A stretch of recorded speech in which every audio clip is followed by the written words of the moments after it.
But I want to take you now back to that spot in the Caucasus Mountains, because we want to fine-tune our attempt to identify Gog and Magog. It is not sufficient to say that Gog and Magog are the European Christians and European Jews. No, because amongst the European Christians and European Jews, there will be those who become Muslims, there will be those who are our friends and allies. Do not make the mistake of declaring of all Jews that they are your enemies and all Christians, they are your enemies. That will be quite foolish. An American woman went to Israel and stood up in front of an Israeli bulldozer to protect a Palestinian home. And the bulldozer ran over her. The media, of course, buried it. Can you say of that woman that she is your enemy? Could you say of that woman that she is Gog and Magog? But she is white, and she is American. So we would have peanuts in our heads if we make a blanket statement, all white people, or all Americans, or all Christians, or all Jews. Not at all. Don't fall in that trap. Let's fine-tune to try to locate Gog and Magog.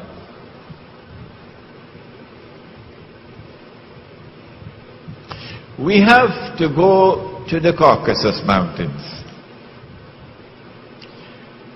And there at the Caucasus Mountains we have to look for a people with power. They have to be a people whose power was greater than any other power in the world at that time.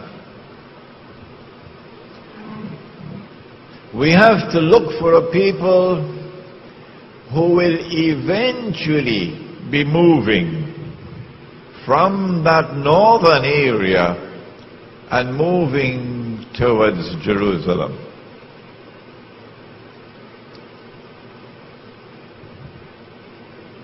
Shortly after the death of the Prophet sallallahu alaihi wasallam, something very mysterious happened in that part of the world that historians have chosen to bury.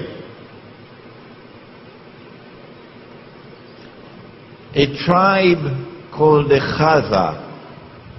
Khazar chose to embrace Judaism. And so the world witnessed for the first time the very strange phenomenon of a non-Semitic people becoming Jews. Non-Semitic becoming Jews. The genetic research is available on the internet. Anyone can study it. You had conferences, medical conferences, which were organized to study these people, their genetic composition. They had a genetic composition which was unique in all of mankind. No people in the world were like them. This is scientific research. And these people, the Khazar, chose to convert to Judaism, but they did so not for any religious reasons. They were not so much interested in the Kitab. and to follow the law. They embraced Judaism for purposes of political expediency. They were sandwiched between Islam and Christianity, Byzantine Christianity, and they chose Judaism. These European Jews who have no racial, biological connection with the Banu Israel multiplied. وَهُمْ مِنْ كُلِّ حَدَبٍ يَنْسِلُونَ Nasl, they multiplied and breeded to such an extent that today 9 in every 10 Jews in the world, 90% or more, are European Jews. They outnumber the Semitic Jews by 9 to 1 or 10 to 1. These European Jews, if you look at the list of names of Nobel Prizes for science, for literature, would you name it, you will find that these are people who far exceed the rest of mankind in their intellectual brilliance, in their academic achievements, in their scientific research.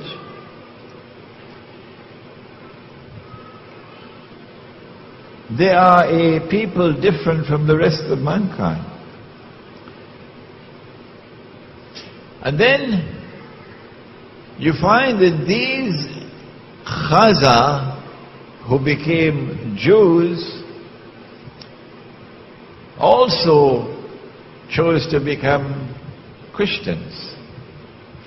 So you have the Khazar infiltrating the camp of Judaism and infiltrating the camp of Christianity as well.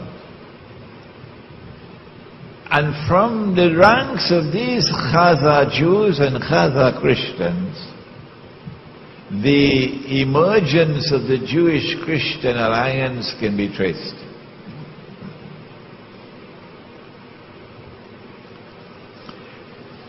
It is this Jewish-Christian alliance, Khazar, which eventually gives birth to the Zionist movement.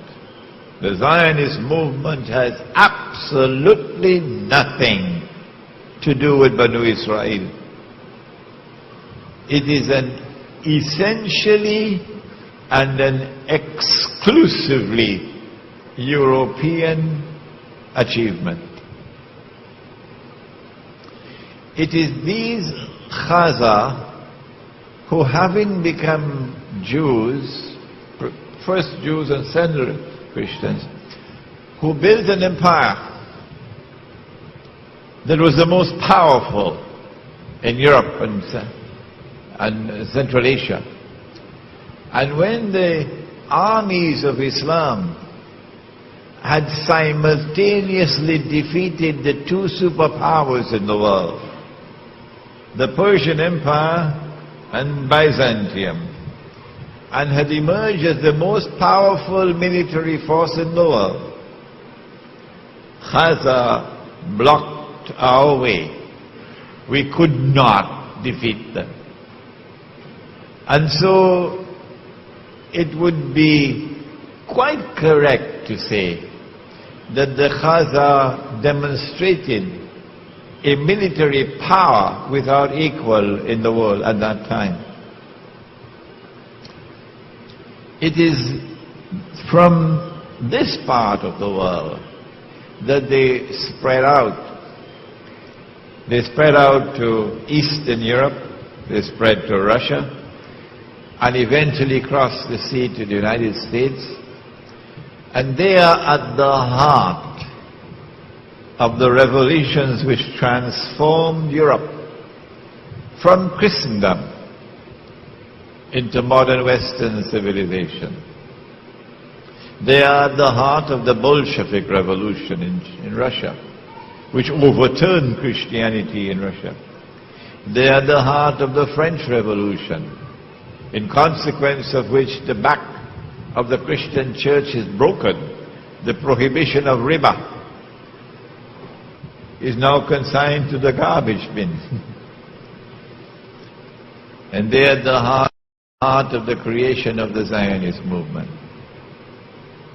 It is these Khazar, Jewish and Christian, who now move to the Holy Land, assisted by a strange and mysterious Jewish Holocaust. And the history of that will one day be revealed on Judgment Day. How much was their input into the Holocaust? So that you have an exodus now of these European Jews to the Holy Land. When the state of Israel comes into being, who it is who controls power in Israel? Not the Oriental Jews, the darker-skinned Jews. No, they are second-class citizens.